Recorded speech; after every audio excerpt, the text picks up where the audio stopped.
Since the appointment of Ruben Amorim, Man United's form has gone from bad under Erik ten Hag to worst, with Ruben Amorim picking up 14 points in his first 14 Premier League games.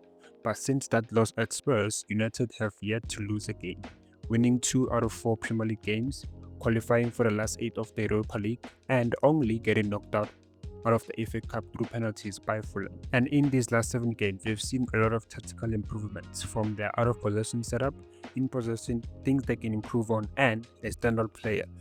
So that's what we're going to be covering in this video. As we all know, given it's been one of the biggest talking factors in the Amorim era. Since the first game against Ipswich, Amorim has set United up in a 3-4-3 formation and never looked back. Now, let's look at how it looks like on the pitch, starting with the out of position setup.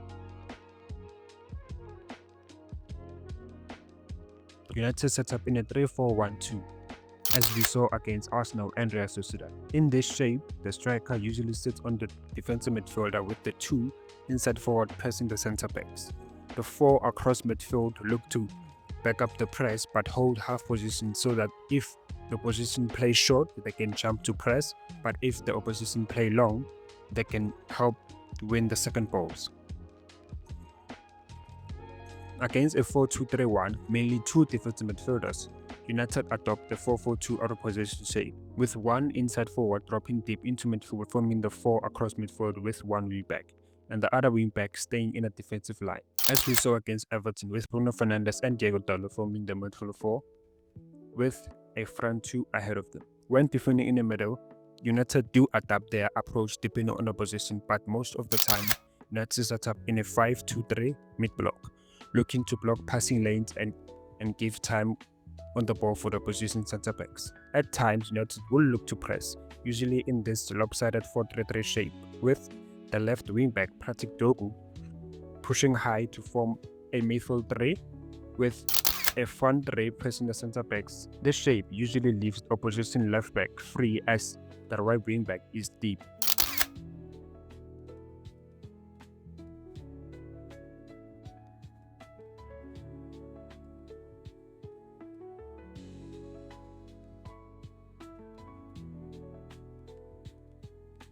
When defending deep, United do drop into a 5-4-1 low block and look to defend the box and look very comfortable in this scenario.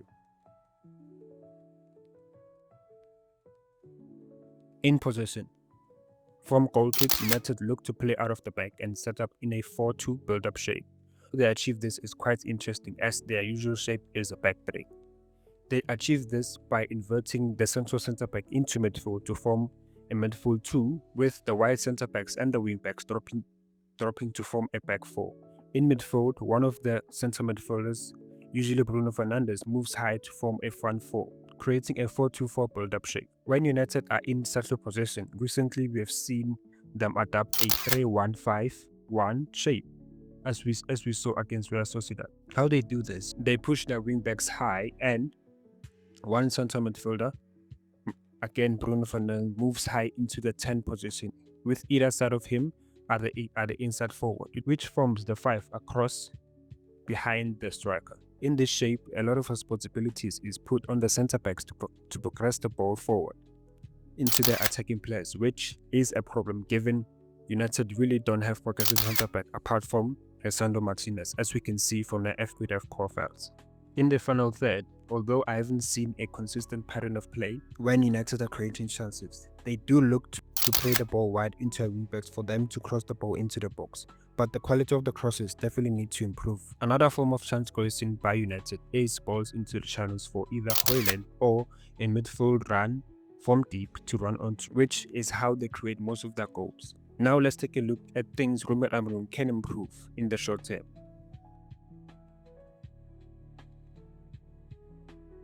Ruben Amorim did comment after the Arsenal game that he doesn't want his team to play in a low block in future. Quoting, "It's just a low block. It's just the way we give the ball to the opposition, and you can feel it by the frustration from the fans."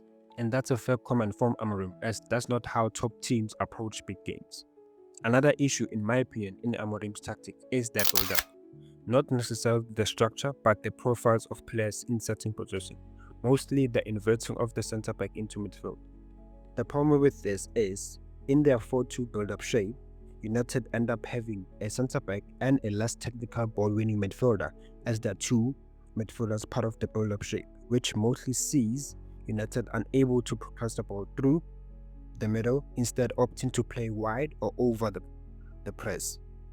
To fix this, most teams who play in a back three but build up in a 4-2 build-up shape usually moves one of the wide centre-backs into a full-back position, then drop one of the wing-backs deep to form a back four, which allow them to have the two in midfield being midfield profiles. So that's one thing Amorim can look to improve on. One last thing they can improve on is developing chance creation pattern of plays in order to avoid relying on individual moment to score goals. And talking about individual moments, let's move on to their standout player.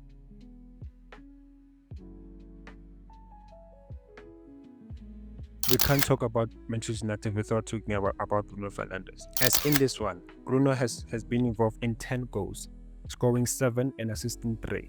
And in this entire season, Bruno Fernandes has contributed to 31 Manchester United goals, scoring 16 and assisting 15 in total, which is just insane. One thing to point out is his availability. He's only missed 2 games this season, playing 3,808 minutes for United. Without him, I don't know where United would be. To conclude the video, yes, Manchester United are still 13th in the Premier League, which is not good enough, but you have to put in context the quality of the squad and the fact that majority of the squad don't really suit Amorim's style of play. And in recent weeks, you have seen Ruben Amorim making tactical tweaks that are showing a sign of promise for the future. Anyway, thank you for watching. Don't forget to subscribe and hit that like button if you enjoyed. Until next time, peace.